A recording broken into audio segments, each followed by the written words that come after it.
Paper 11. The Eternal Isle of Paradise. Paradise is the eternal center of the universe of universes and the abiding place of the Universal Father, the Eternal Son, the Infinite Spirit, and their divine coordinates and associates. This central isle is the most gigantic organized body of cosmic reality in all the master universe. Paradise is a material sphere as well as a spiritual abode. All of the intelligent creation of the Universal Father is domiciled on material abodes. Hence must the absolute controlling center also be material, literal. And again it should be reiterated that spirit things and spiritual beings are real. The material beauty of paradise consists in the magnificence of its physical perfection. The grandeur of the Isle of God is exhibited in the superb intellectual accomplishments and mind development of its inhabitants. The glory of the central isle is shown forth in the infinite endowment of divine spirit personality, the light of life. But the depths of the spiritual beauty and the wonders of this magnificent ensemble are utterly beyond the comprehension of the finite mind of material creatures. The glory and spiritual splendor of the divine abode are impossible of mortal comprehension, and paradise is from eternity. There are neither records nor traditions respecting the origin of this nuclear isle of light and life. 1. The Divine Residence. Paradise serves many purposes in the administration of the universal realms, but to creature beings it exists primarily as the dwelling place of deity. The personal presence of the Universal Father is resident at the very center of the upper surface of this well-nigh circular, but not spherical, abode of the deities. This paradise presence of the Universal Father is immediately surrounded by the personal presence of the Eternal Son, while they are both invested by the unspeakable glory of the Infinite Spirit. God dwells, has dwelt, and everlastingly will dwell in this same central and eternal abode. We have always found him there, and always will. The Universal Father is cosmically focalized, spiritually personalized, and geographically resident at this center of the universe of universes. We all know the direct course to pursue to find the Universal Father. You are not able to comprehend much about the divine residence because of its remoteness from you and the immensity of the intervening space. But those who are able to comprehend the meaning of these enormous distances know God's location and residence just as certainly and literally as you know the location of New York, London, Rome, or Singapore, cities definitely and geographically located on Urantia. If you were an intelligent navigator, equipped with ship, maps, and compass, you could readily find these cities. Likewise, if you had the time and means of passage, were spiritually qualified, and had the necessary guidance, you could be piloted through universe upon universe and from circuit to circuit, ever journeying inward through the starry realms, until at last you would stand before the central shining of the spiritual glory of the Universal Father. Provided with all the necessities for the journey, it is just as possible to find the personal presence of God at the center of all things as to find distant cities on your own planet. That you have not visited these places in no way disproves their reality or actual existence. That so few of the universe creatures have found God on Paradise in no way disproves either the reality of his existence or the actuality of his spiritual person at the center of all things. The Father is always to be found at this central location. Did he move, universal pandemonium would be precipitated, for there converge in him at this residential center the universal lines of gravity from the ends of creation. Whether we trace the personality circuit back through the universes or follow the ascending personalities as they journey inward to the Father, whether we trace the lines of material gravity to nether paradise or follow the insurging cycles of cosmic force, Whether we trace the lines of spiritual gravity to the eternal Sun, or follow the inward processional of the Paradise Sons of God, whether we trace out the mind circuits or follow the trillions upon trillions of celestial beings who spring from the infinite Spirit, by any of these observations or by all of them, we are led directly back to the Father's presence, to his central abode. Here is God personally, literally, and actually present. And from his infinite being there flow the flood streams of life, energy, and personality to all universes. 2. Nature of the Eternal Isle. Since you are beginning to glimpse the enormousness of the material universe discernible even from your astronomical location, your space position in the starry systems, it should become evident to you that such a tremendous material universe must have an adequate and worthy capital, a headquarters commensurate with the dignity and infinitude of the universal ruler of all this vast and far-flung creation of material realms and living beings. In form, Paradise differs from the inhabited space bodies. It is not spherical. It is definitely ellipsoid, being 1/6 longer in the north-south diameter than in the east-west diameter. The central isle is essentially flat, and the distance from the upper surface to the nether surface is 1/10 that of the east-west diameter.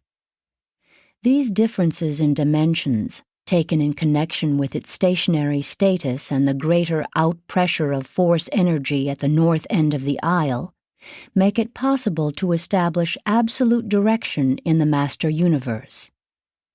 The central isle is geographically divided into 3 domains of activity. 1. Upper Paradise. 2. Peripheral Paradise. 3. Nether Paradise.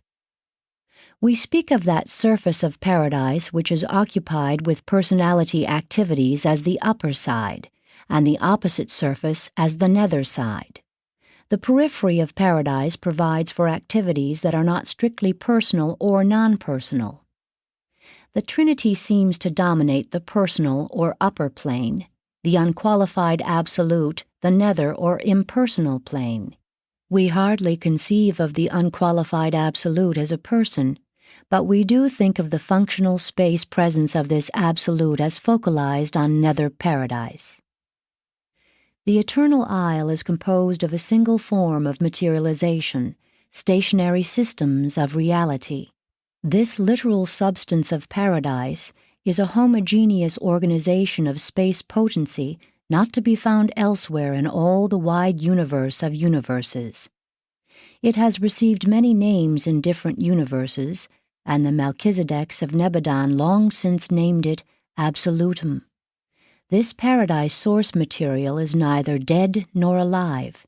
It is the original non-spiritual expression of the first source and center. It is Paradise, and Paradise is without duplicate. It appears to us that the first source and center has concentrated all absolute potential for cosmic reality in Paradise, as a part of his technique of self-liberation from infinity limitations, as a means of making possible sub-infinite, even time-space, creation. But it does not follow that Paradise is time-space limited just because the universe of universes discloses these qualities. Paradise exists without time and has no location in space.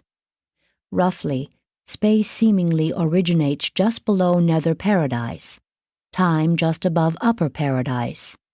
Time, as you understand it, is not a feature of Paradise existence, though the citizens of the Central Isle are fully conscious of non-time sequence of events.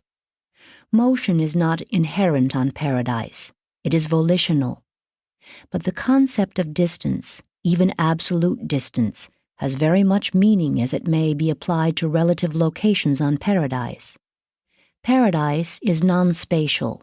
Hence its areas are absolute and therefore serviceable in many ways beyond the concept of mortal mind.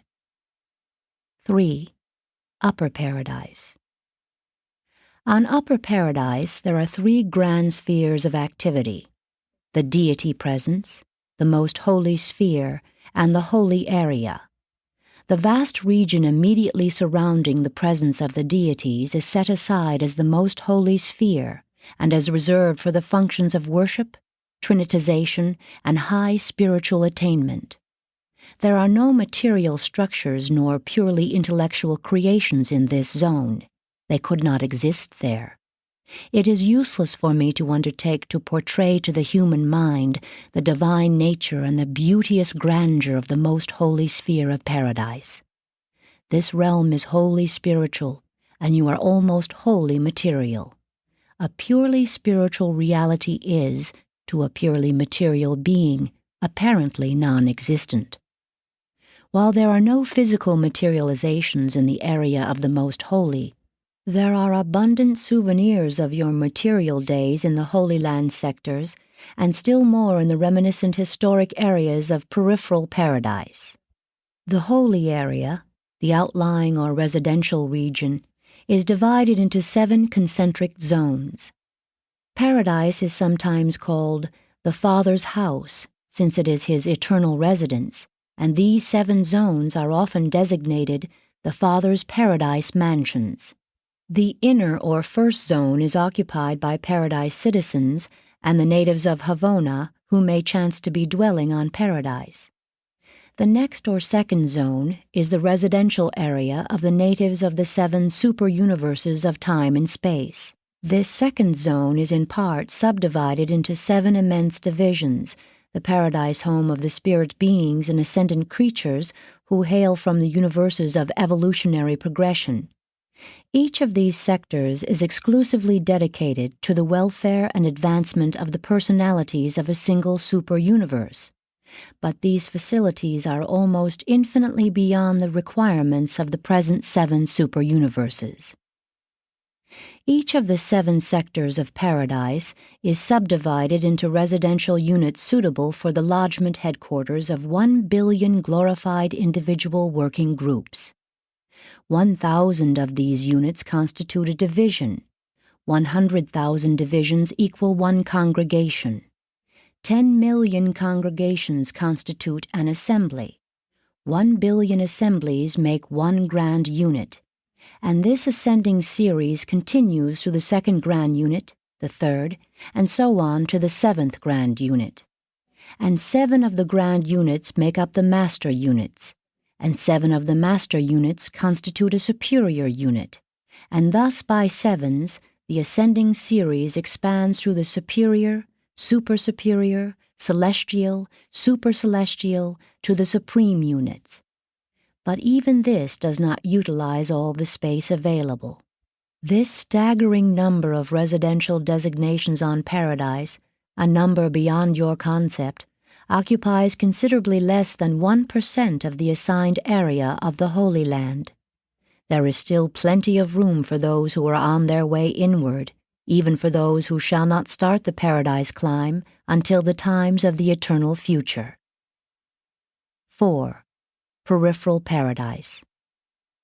The central aisle ends abruptly at the periphery, but its size is so enormous that this terminal angle is relatively indiscernible within any circumscribed area.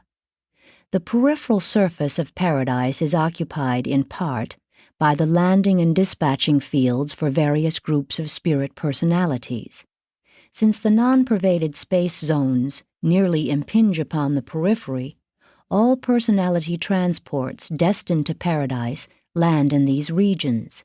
Neither upper nor nether paradise is approachable by transport supernifim or other types of space traversers. The 7 master spirits have their personal seats of power and authority on the 7 spheres of the spirit, which circle about paradise in the space between the shining orbs of the sun and the inner circuit of the Havona worlds, but they maintain force focal headquarters on the paradise periphery.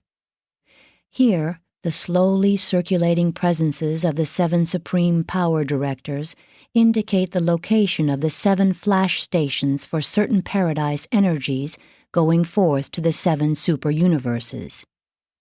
Here on peripheral paradise are the enormous historic and prophetic exhibit areas assigned to the Creator's sons, dedicated to the local universes of time and space. There are just 7 trillion of these historic reservations now set up or in reserve, but these arrangements altogether occupy only about 4% of that portion of the peripheral area thus assigned. We infer that these vast reserves belong to creation sometime to be situated beyond the borders of the present known and inhabited 7 superuniverses. That portion of paradise which has been designated for the use of the existing universes is occupied only from 1 to 4%, while the area assigned to these activities is at least 1 million times that actually required for such purposes. Paradise is large enough to accommodate the activities of an almost infinite creation. But a further attempt to visualize to you the glories of paradise would be futile. You must wait, and ascend while you wait, for truly, eye has not seen, nor ear heard, neither has it entered into the mind of mortal man, the things which the Universal Father has prepared for those who survive the life in the flesh on the worlds of time and space. 5. Nether Paradise. Concerning Nether Paradise, we know only that which is revealed. Personalities do not sojourn there. It has nothing whatever to do with the affairs of spirit intelligences, nor does the deity absolute there function. We are informed that all physical energy and cosmic force circuits have their origin on Nether Paradise, and that it is constituted as follows. 1.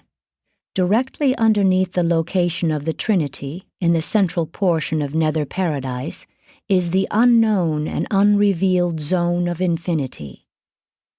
2. This zone is immediately surrounded by an unnamed area. 3.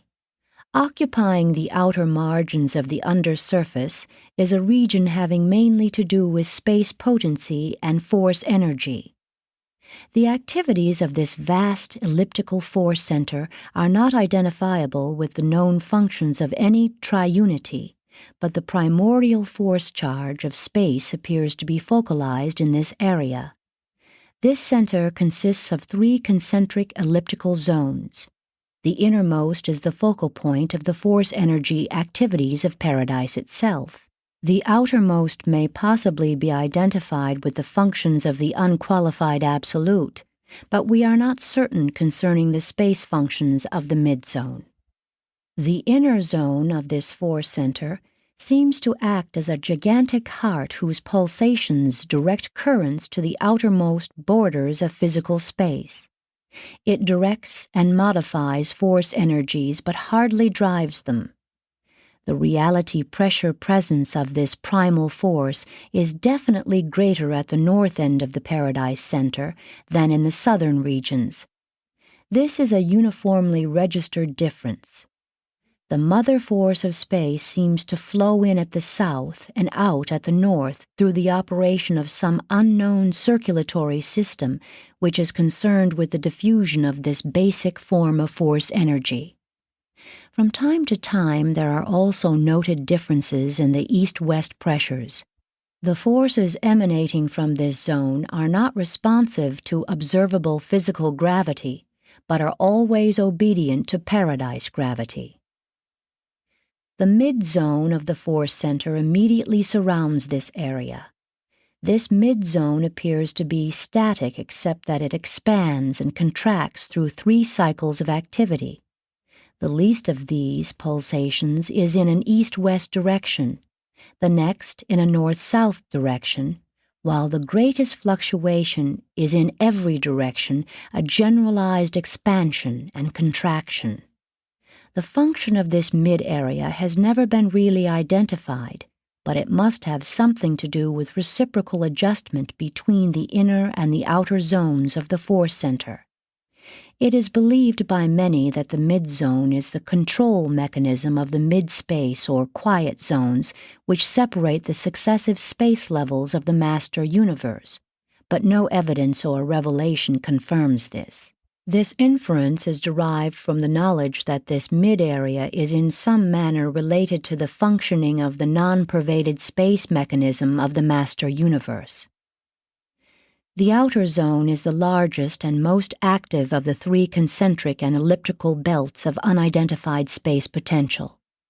This area is the site of unimagined activities, the central circuit point of emanations which proceed spaceward in every direction to the outermost borders of the 7 superuniverses and on beyond to overspread the enormous and incomprehensible domains of all outer space. This space presence is entirely impersonal, notwithstanding that in some undisclosed manner it seems to be indirectly responsive to the will and mandates of the infinite deities when acting as the Trinity. This is believed to be the central focalization, the paradise center, of the space presence of the unqualified Absolute. All forms of force and all phases of energy seem to be encircuited. They circulate throughout the universes and return by definite routes. But with the emanations of the activated zone of the unqualified Absolute, there appears to be either an outgoing or an incoming, never both simultaneously. This outer zone pulsates in age-long cycles of gigantic proportions. For a little more than 1 billion Urantia years, the space force of this center is outgoing. Then for a similar length of time, it will be incoming. And the space force manifestations of this center are universal. They extend throughout all pervadable space. All physical force, energy, and matter are one. All force energy originally proceeded from nether paradise and will eventually return thereto following the completion of its space circuit. But the energies and material organizations of the universe of universes did not all come from nether paradise in their present phenomenal states. Space is the womb of several forms of matter and pre-matter. Though the outer zone of the Paradise Force Center is the source of space energies, space does not originate there. Space is not force, energy, or power. Nor do the pulsations of this zone account for the respiration of space, but the incoming and outgoing phases of this zone are synchronized with the 2 billion-year expansion-contraction cycles of space. 6. Space respiration. We do not know the actual mechanism of space respiration. We merely observe that all space alternately contracts and expands. This respiration affects both the horizontal extension of pervaded space and the vertical extensions of unpervaded space which exist in the vast space reservoirs above and below paradise. In attempting to imagine the volume outlines of these space reservoirs, you might think of an hourglass. As the universes of the horizontal extension of pervaded space expand, the reservoirs of the vertical extension of unpervaded space contract and vice versa. There is a confluence of pervaded and unpervaded space just underneath nether paradise. Both types of space there flow through the transmuting regulation channels, where changes are wrought making pervadable space non-pervadable, and vice versa in the contraction and expansion cycles of the cosmos. Unpervaded space means unpervaded by those forces, energies, powers, and presences known to exist in pervaded space. We do not know whether vertical reservoir space is destined always to function as the equipoise of horizontal universe space. We do not know whether there is a creative intent concerning unpervaded space. We really know very little about the space reservoirs, merely that they exist and that they seem to counterbalance the space expansion-contraction cycles of the universe of universes. The cycles of space respiration extend in each phase for a little more than 1 billion Urantia years. During one phase, the universes expand. During the next, they contract. Pervaded space is now approaching the midpoint of the expanding phase, while unpervaded space nears the midpoint of the contracting phase, and we are informed that the outermost limits of both space extensions are, theoretically, now approximately equidistant from paradise. The unpervaded space reservoirs now extend vertically above upper paradise and below nether paradise, just as far as the pervaded space of the universe extends horizontally outward from peripheral paradise to and even beyond the fourth outer space level. For 1 billion years of Urantia time, the space reservoirs contract while the master universe and the force activities of all horizontal space expand. It thus requires a little over 2 billion Urantia years to complete the entire expansion-contraction cycle. 7. Space functions of paradise. Space does not exist on any of the surfaces of paradise. If one looked directly up from the upper surface of paradise, one would see nothing but unpervaded space going out or coming in, just now coming in. Space does not touch paradise. Only the quiescent mid-space zones come in contact with the central isle. Paradise is the actually motionless nucleus of the relatively quiescent zones existing between pervaded and unpervaded space. Geographically, these zones appear to be a relative extension of paradise, but there probably is some motion in them. We know very little about them, but we observe that these zones of lessened space motion separate pervaded and unpervaded space. Similar zones once existed between the levels of pervaded space, but these are now less quiescent. The vertical cross-section of total space would slightly resemble a Maltese cross, with the horizontal arms representing pervaded universe space and the vertical arms representing unpervaded reservoir space. The areas between the four arms would separate them somewhat as the mid-space zones separate pervaded and unpervaded space. These quiescent mid-space zones grow larger and larger at greater and greater distances from paradise and eventually encompass the borders of all space and completely encapsulate both the space reservoirs and the entire horizontal extension of pervaded space. Space is neither a sub-absolute condition within, nor the presence of, the unqualified absolute. Neither is it a function of the ultimate. It is a bestowal of paradise, and the space of the grand universe and that of all outer regions is believed to be actually pervaded by the ancestral space potency of the unqualified absolute. From near approach to peripheral paradise, this pervaded space extends horizontally outward through the fourth space level and beyond the periphery of the master universe. But how far beyond, we do not know. If you imagine a finite, but inconceivably large, V-shaped plane situated at right angles to both the upper and lower surfaces of paradise, with its point nearly tangent to peripheral paradise, and then visualize this plane in elliptical revolution about paradise, its revolution would roughly outline the volume of pervaded space. There is an upper and a lower limit to horizontal space with reference to any given location in the universes. If one could move far enough at right angles to the plane of Urantia, either up or down, eventually the upper or lower limit of pervaded space would be encountered.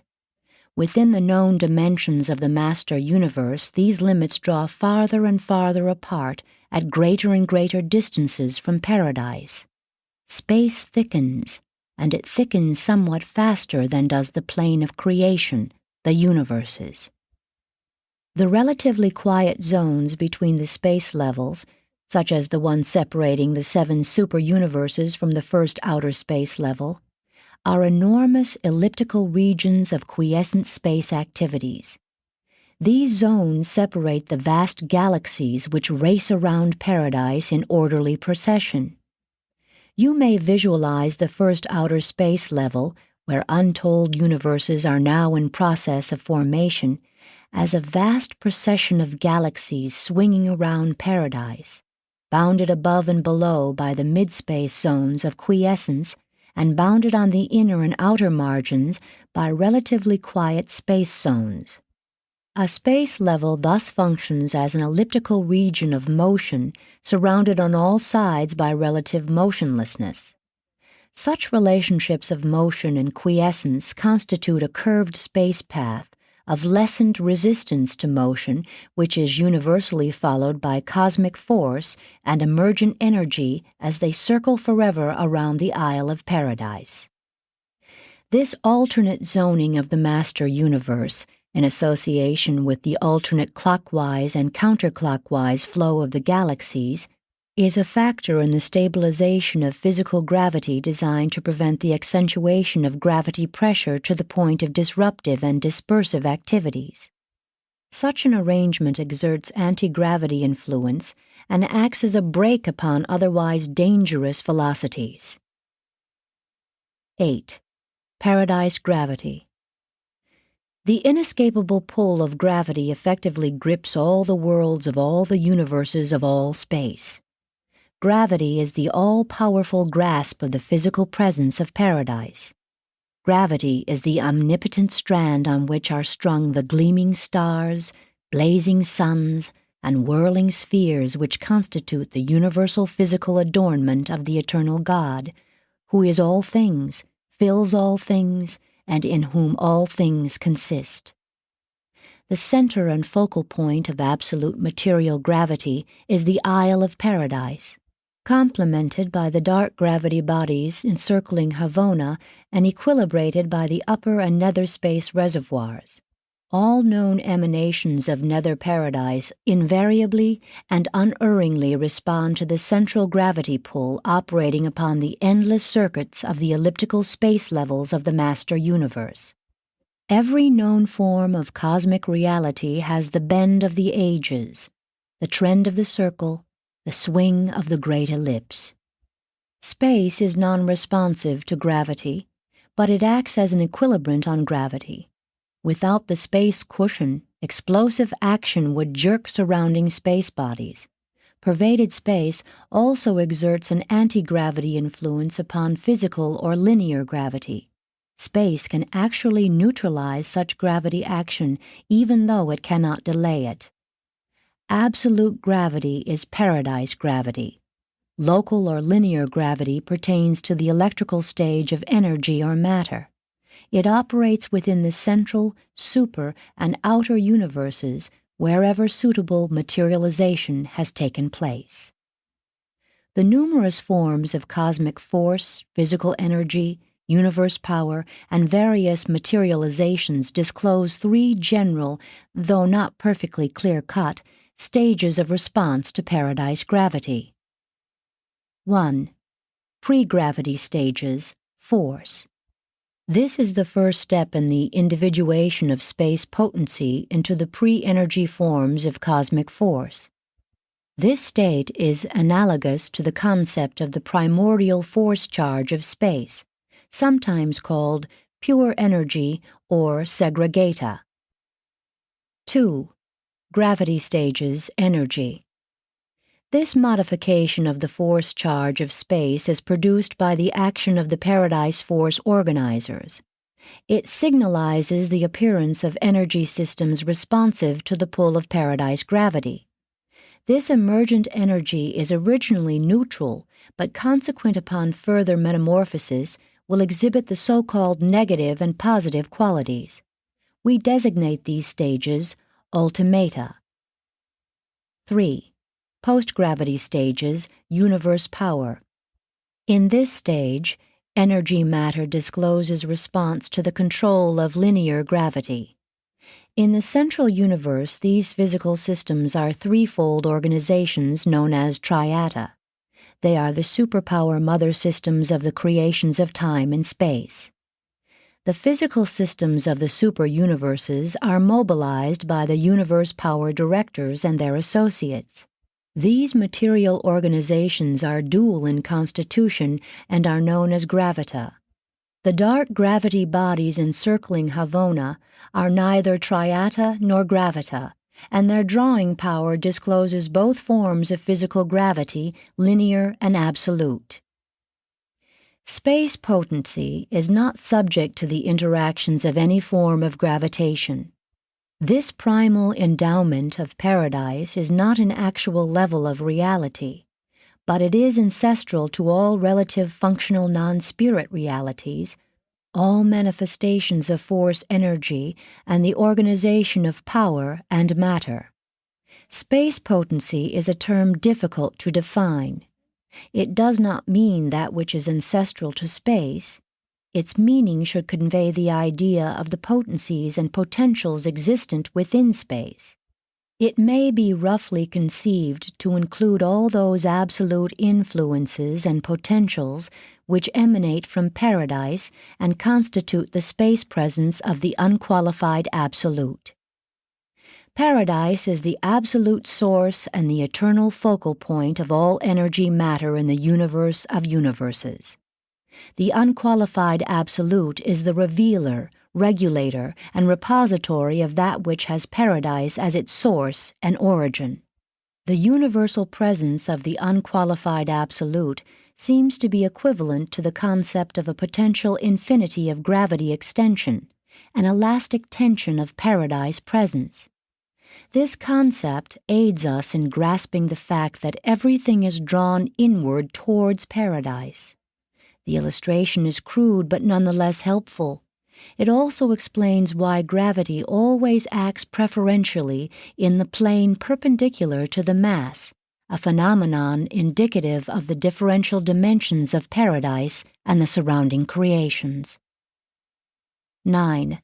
The uniqueness of paradise.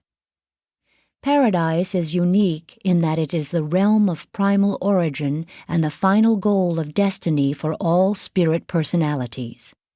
Although it is true that not all of the lower spirit beings of the local universes are immediately destined to paradise, paradise still remains the goal of desire for all supermaterial personalities. Paradise is the geographic center of infinity. It is not a part of universal creation, not even a real part of the eternal Havona universe. We commonly refer to the central isle as belonging to the divine universe, but it really does not. Paradise is an eternal and exclusive existence. In the eternity of the past, when the Universal Father gave infinite personality expression of his spirit self in the being of the Eternal Son, simultaneously he revealed the infinity potential of his non-personal self as paradise.